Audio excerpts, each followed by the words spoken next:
ഹെൽത്തിയും ഈസിയുമായിട്ടുള്ളൊരു breakfast റെസിപ്പിയാണ് കേട്ടോ. Butter garlic eggs. ഇതിനു വേണ്ടി ഞാനിവിടെ 2 മുട്ടയാണ് എടുത്തിരിക്കുന്നത്.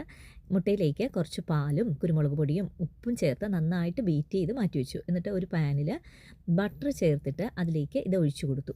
കുറച്ച് നേരം ഒന്ന് വെയിറ്റ് ചെയ്തതിന് ശേഷം 2 വശങ്ങളിലേക്ക് ഒന്ന് മടക്കി മടക്കി എടുത്തു. ഒതുക്കി കൊടുക്കുമ്പോൾ നമുക്ക് ആ ലിക്വിഡ് ഒരു സൈഡിലേക്ക് വരും. സത്യത്തിൽ ഇത് പാലൊഴിച്ചിരിക്കുന്നതുകൊണ്ട് അടച്ച് വെച്ച് വേവിക്കാതിരിക്കാനാണ് ഇങ്ങനെ ചെയ്യുന്നത് കേട്ടോ. അപ്പോൾ വലിയ ലംസായിട്ട് നമ്മളിത് കട്ട് ചെയ്തിട്ട് നമുക്ക് ഇങ്ങനെ തന്നെ ഉപയോഗിക്കാം.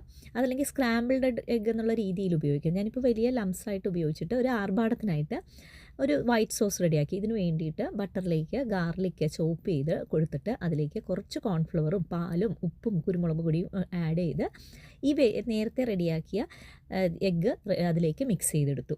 ഇത് ഇങ്ങനെ തന്നെ സെർവ് ചെയ്യാം. അതല്ലാന്നാണെങ്കിൽ ബ്രെഡിൻ്റെ കൂടെയൊക്കെ ആഡ് ചെയ്യാം. നിങ്ങൾക്ക് ആവശ്യമുള്ള സീസണിങ്ങും ആഡ് ചെയ്തിട്ടുണ്ടെങ്കിൽ നല്ല രുചിയായിരിക്കും കേട്ടോ. എന്തായാലും ഒന്ന് ട്രൈ ചെയ്ത് നോക്കിയിട്ട് പറയണേ.